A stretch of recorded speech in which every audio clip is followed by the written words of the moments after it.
Di Yogyakarta terdapat salah satu pasar Ramadan yang selalu dibanjiri ribuan pengunjung. Ya, di Kampung Ramadan Jogokarian, ratusan lapak pedagang UMKM menjajakan menu takjil tradisional hingga kekinian. Menjelang Lebaran besok ya.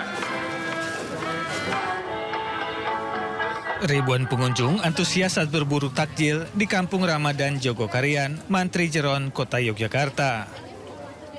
Kampung Ramadan ini selalu menjadi magnet tersendiri bagi warga Jogja dan wisatawan saat bulan Ramadan. Terdapat lebih dari 400 lapak UMKM yang menjajakan berbagai menu tradisional, makanan kekinian, dan minuman yang menyegarkan. Selain untuk menyemarakan bulan Ramadan, Kampung Ramadan Jogokarian juga sebagai wujud untuk mempertahankan perekonomian warga Yogyakarta. Untuk pedagang kita tahun ini ada angka 400, alhamdulillah peningkatan juga dari tahun lalu yang kita hanya 350, kita meningkat ada 50 tambahan lapak pasar sore. Memeriahkan pasar Ramadan Jogokarian. Ini rencana mau belanja apa aja di sini, Bu? Jajanan macam-macam. Ini baru nyoba es cincau sama tahu goreng isinya. Ini nanti mau masuk ke jalan sana mau nyoba dimsum dan makanan lain. Ratusan pedagang di Kampung Ramadan Jogokarian ini mulai berjualan sejak pukul 3 sore hingga waktu berbuka. Dari Yogyakarta, Daerah Istimewa Yogyakarta, Galih Wisma, Anyus melaporkan. Pemirsa, berbagai aneka kuliner sebagai menu takjil untuk berbuka puasa tersajikan dalam Culinary Day di Kota Tangerang, Banten. Acara ini diserbu ribuan pengunjung dari berbagai wilayah.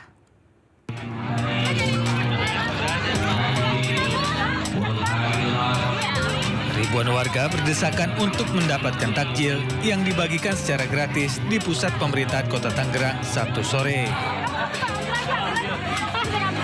Acara ngabuburit Culinary Day ini diselenggarakan dalam rangka HUT ke-33 Kota Tangerang.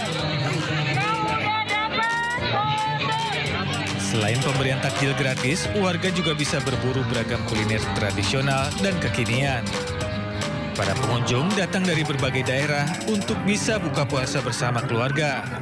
Dari makanan buat buka puasa ya. Gimana menurut Ibu, seru kan Ibu acara-acara itu? Seru banget malah ya pengennya sekalian kayak gini tiap tahun kan. Kegiatan hari ini yang kita laksanakan nanti sore ada setelah paripurna juga kita melaksanakan ngabuburit. Warga berharap kegiatan seperti ini bisa rutin dilakukan setiap tahunnya. Dari Tangerang, Banten, Sukron, Anyus melaporkan. Kita beralih ke informasi lain, pemirsa. Direktur Utama Lembaga Pengelola Dana Pendidikan LPDP meminta keluarga kaya memilih skema beasiswa parsial funding atau pembiayaan separuh. Sementara itu, anggota DPR RI Komisi 11 Primus mengkritik keras penerimaan beasiswa LPDP tak transparan.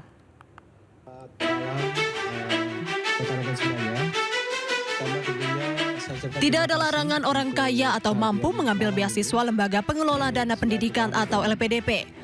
Namun, Direktur Utama LPDP Sudarto mendorong pelamar dari keluarga kaya mengambil beasiswa LPDP parsial supaya anggaran beasiswa bisa dialokasikan untuk pelamar berlatar belakang prasejahtera yang lebih membutuhkan. Imbauan tersebut disampaikan setelah banyaknya protes dari masyarakat karena sejumlah penerima beasiswa LPDP berasal dari keluarga kaya. Khusus untuk bapak-bapak, ibu-ibu dan keluarga yang mampu, kami buka kesempatan partial funding.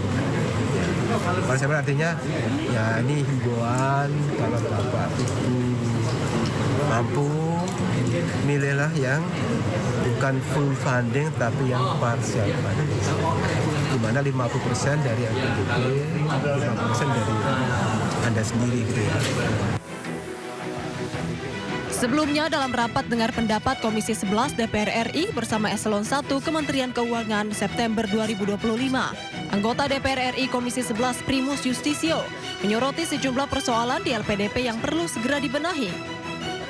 Di antaranya seleksi LPDP yang dinilai terlalu rumit, kemudian persyaratan yang dinilai berbelit dan kurang terbuka, hingga transparansi data penerima beasiswa.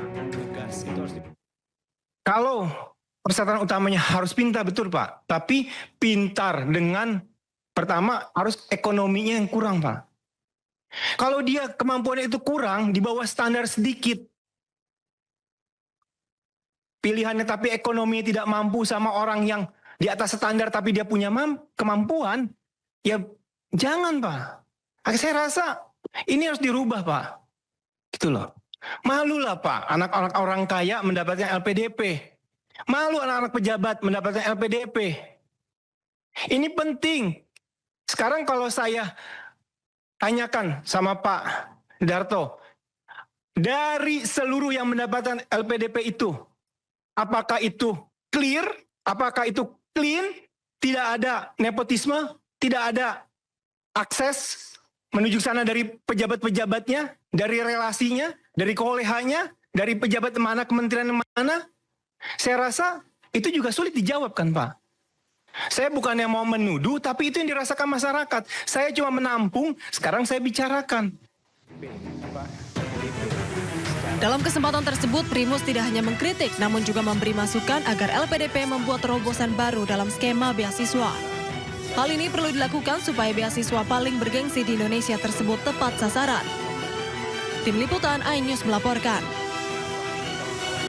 Guna mendorong lahirnya generasi cerdas, kreatif, dan berkarakter, MNC Peduli menyalurkan bantuan buku bacaan ke SDN Cikini 01, Menteng, Jakarta Pusat. Bantuan buku bacaan ini diharapkan dapat memperkaya koleksi perpustakaan sekolah, sekaligus meningkatkan minat baca siswa.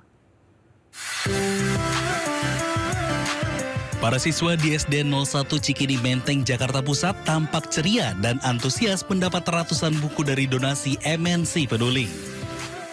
Donasi MNC Peduli ini memberi kesempatan bagi siswa untuk memilih buku sesuai minat masing-masing serta memperkuat budaya literasi.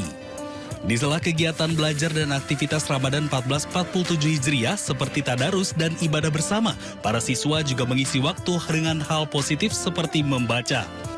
Kami kebetulan di sekolah SDN Cikini ini kita memang sudah menerapkan membaca. Jadi di setiap kelas kami ada pojok baca. Nah lalu kalau setiap Kamis kami akan bersama-sama di lapangan untuk baca semua. Selain kehadiran buku fisik yang memiliki keunggulan dalam membangun daya ingat dan pemahaman anak, proses membaca buku juga dinilai mampu membuat anak lebih mudah mengingat dibandingkan melalui gawai. Menyenangkan dan rasanya ingin menambah petualangan baru dari membaca buku yang diberikan oleh pihak MNC, dan saya ingin menambah petualangan baru dengan membaca buku lainnya. Dari kebiasaan membaca inilah lahir berbagai ide kreatif seperti menciptakan beragam karya yang menunjukkan imajinasi dan keberanian generasi penerus bangsa untuk berekspresi. Dari Jakarta, Ismalia Yudi Richard, iNews melaporkan.